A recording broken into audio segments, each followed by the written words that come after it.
Hello, everybody. Happy Thanksgiving to everybody in the world. It's your boy DIY in the Ghetto, and this is another Ghetto production video. Yes, that's right. We're going to ghetto the crap out of something tonight. Or today. Depends on where you live in the world. So I came back from taking a lot of photos and videos so I can back them up. And my NAS system has failed.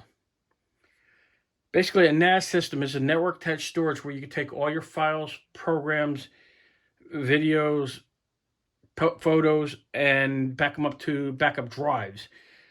Either you can have a one single drive in there, two drives, three, four, or five, as many drives as you want, depending on the system that you have or you have created. A lot of people has used Synology. I had a Synology system. I didn't really care for that too much, so I have an Astor system. It failed on me.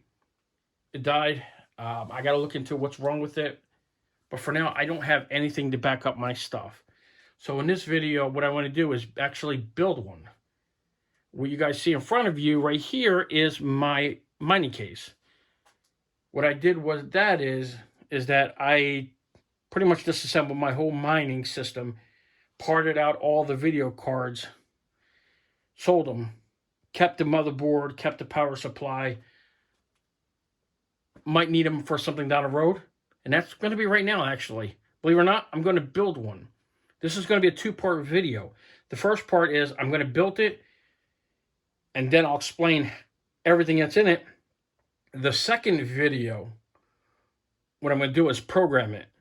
Get all the programming get going, set it all up, put the security on it, whatnot. Since we're building from scratch, it's going to take a little longer to program it, so I hope that it's not going to be too much of a Debbie Downer, or it's going to be a boring video for you guys in the second video coming up. If you stick with me and you stick with the second part of the video, you probably could easily build one and program it faster than I can. I'm not a great programmer. I'm not a programmer anyway whatsoever, but I do learn, and I'm, having fun doing it. So right now in this video, what I want to do now is build this thing, then walk you through what I'm using and, what we're going to do. What I'm using, I'm sorry, let me rephrase that. What I'm using to build this thing, and then I will, basically that's pretty much it. I'm tongue-tied tonight, and I do apologize for that because I'm not feeling good. So what I want to do is show you. This is the power supply I'm using. It's a 680 plus Seasonic power supply, 600 watts. This was for the video cards I had on here. The video cards I had on here were not high powered. They were less than 100 watts. I only had 4 of them on here. That took about, roughly right around almost 400 watts, maybe 410 because I overclocked them a little bit, or 420 the most for everything. The second thing what I want to show you is the motherboard. This is the motherboard that I had in here. This is an ASRock J4005B-ITX motherboard. This is I believe a dual core 4-thread, 2-core 4 threads, or 4-core 4 threads. I'm not sure. I don't remember. I'm going to put that back in here because these two were originally in here. As well as the drives I'm going to be using is 4 drives. And I don't have really any drives whatsoever to spare. So I'm going to be using some of the drives that are, I'm going to be using. These are Hitachi. Let's see if we can focus there. Death Star. These are 500 gigabytes each. And I'm going to use 4 of these for that. So I can RAID them either in RAID 1, RAID 5, or RAID 10. I'm not sure exactly what I'm going to do. Maybe you guys leave a comment below. What should I set them up for? I'm also going to be using a 120 gigabyte OS drive. It will have Ubuntu on it. I will have that on there. And because this motherboard cannot have 5 drives on it, Matter of fact, it only has 2 SATA ports on there. And wondering, how we're going to connect all these drives to there. Basically, what I'm going to be using is this 8-port SATA, PCIe to SATA card. And what that would do is give me more drives. And yes, I can add up to 8 drives. The problem with this card is, and I don't know how or why it's doing this, but I can only use the first 4 ports. I'm sorry.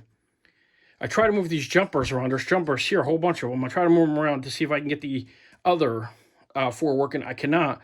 I also tried to import some drivers for this thing. Made no difference whatsoever. So I can only get the first 4 working.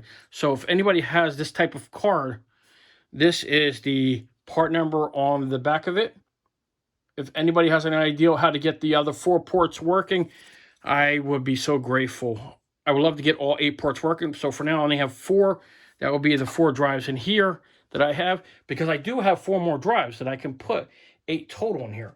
The problem with this case is it can only hold 6 out of 8. So we'll figure out a way how to get 2 more if I can get the other 4 ports working.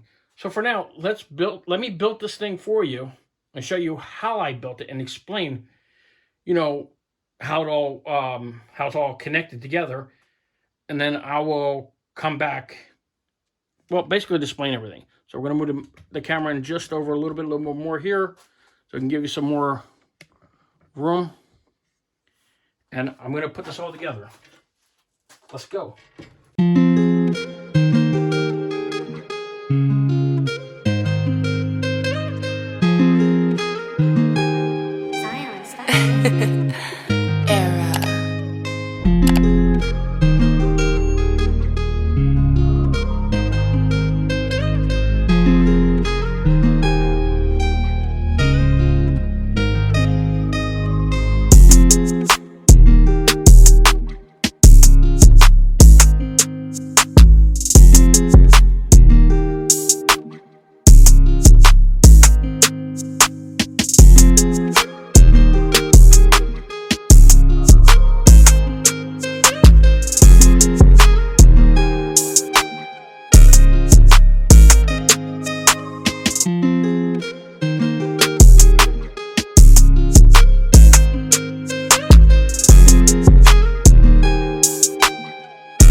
Okay, that's pretty much build right now. So the whole thing is pretty much build, and I wanted to walk you through of what I did and how I did, okay? I forgot to mention, I'm going to take this off the tripod here.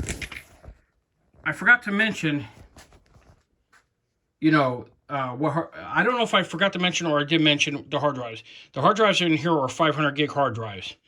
They're Hitachi Disk Star 500 gig drives, because I do not have money to go out and buy them, and I had these drives already. They were only used about 16 hours or so. They were used for testing, and they were put on the shelf.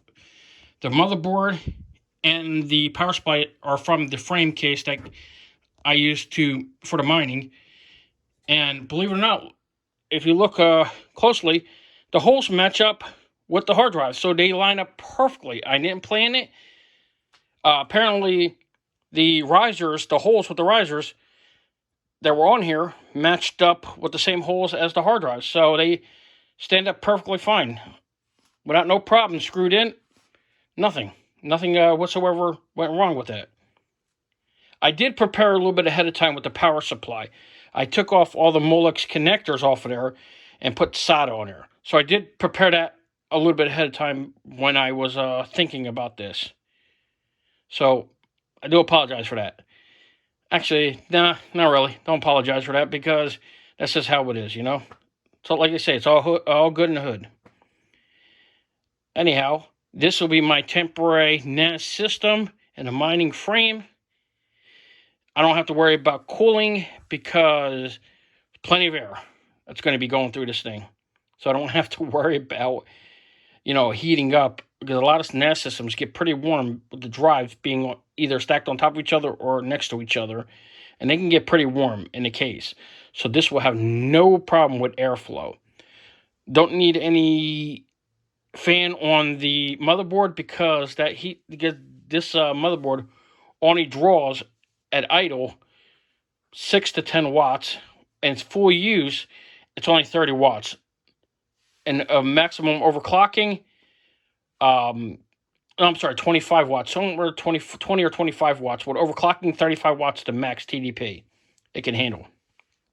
Could probably handle over more, but the heatsink is more than enough to handle it. I do not need to add a fan on it, being that it's an open frame like this. I think it's more enough cooling for it. And I got the 8-port SATA card, PCIe 1X SATA card. I wish I can get the other 4 ports working, so if you have any idea in the comments, please leave them below. If you like this video, please leave a thumbs up. And that's what I'm going to end on this video right now. I don't have the hard drive mounted yet because I can't find the long screws that I had to another case of mine that takes the 2.5 to 3.25. I have these long screws that go inside of a normal case. I can't seem to find them at the moment. And what I did on the back here, if you look below, back here, I have 3 drives connected together onto one SATA. That should be more than enough. You can handle 4. I got 3 here, and these 2 are on their own. The boot drive and the fort drive is on the second SATA power. Each one of them's got a SATA connection to go to the motherboard, to the 4 ports that are on there. The boot drive goes onto the motherboard itself that has a SATA port there. Power supply should be more than enough. It is 600 watts. And I think we're good. Like I say, winner, chicken dinner. Wicked. Well, I'll say wicked. Yeah. For now, I think that's probably it. I think we're going to call this a win for this video. In the next video, we're going to get programming. So I'm going to have a monitor set up, keyboard and mouse, and hopefully I can share the screen with you, because what I'm going to do is I have something new that I always wanted to test out, but I could never get it to run correctly, being that it's on Windows. The drivers don't work too well. It's mostly made for Linux, but we're going to try to get it working on this next video, so that way I can share the screen and what I'm using to program. So for now, I think that we're going to call it a day, and I think that's it. Have a good one. Take care. Be safe. And stay tuned for the next one. Again, leave a comment below if you know how to get the other 4 ports working on this card. I have tried. I have moved the jumpers around. There's a whole bunch of jumpers. I just don't know what to do. Thanks, and have a good one.